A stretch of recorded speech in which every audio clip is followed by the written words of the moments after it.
lighted for life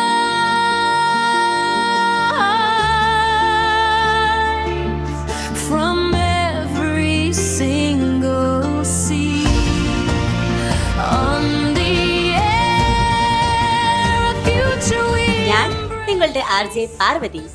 കവിത ശബ്ദമല്ല, മനസ്സിന്റെ മൗനമാണ്. അത് വായിക്കുമ്പോഴല്ല, അനുഭവിക്കുമ്പോഴാണ് നമ്മളോട് സംസാരിക്കുന്നത്. പിരിയുമ്പോഴേതോ നനഞ്ഞ കൊമ്പിൽ നിന്നും നിലതെറ്റി വീണ രണ്ടിലകൾ നമ്മൾ. ഹലോ എവ്രിവൺ, 10 മണിയായിട്ട് 3 മിനിറ്റ് പിന്നിടുന്ന ഈ സമയത്ത് നിങ്ങൾ കേട്ടുകൊണ്ടിരിക്കുന്നത് സാക്സ് വേഴ്സ് ആണ് കേട്ടോ.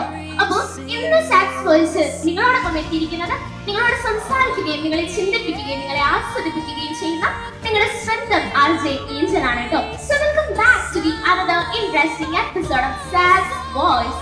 നല്ല സ്വഭാവം സ്വായത്തമാക്കാൻ നമ്മുടെ കൂട്ടുകാരുടെ കൂടെയുള്ള ഇടപെടൽ കൊണ്ട് നമുക്ക് സാധിക്കും.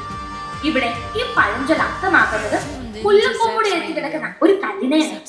മുല്ലപ്പൂവിന്റെ അടുത്ത് കിടക്കുന്ന കല്ലിന് സുഗന്ധം പകരുന്നത് പോലെയാണ് നല്ല കൂട്ടുകാരുടെ സ്വാധീനം നമ്മെ മെച്ചപ്പെടുത്തുന്നത്. നമ്മൾ ആരോടൊപ്പം സമയം ചെലവഴിക്കുന്നു എന്നതനുസരിച്ച് നമ്മുടെ സ്വഭാവത്തിലും ചിന്തകളിലും മാറ്റങ്ങൾ വരും.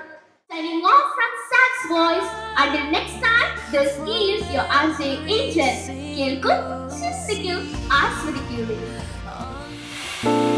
ദൂരെ നിന്നല്ല, നിങ്ങൾക്കരികിലായി, നിങ്ങൾക്കരികിൽ നിന്ന് ഹൃദയം തുടിക്കുന്ന വിദ്യാലയ താളം. സാപ്സ് വോയിസ്.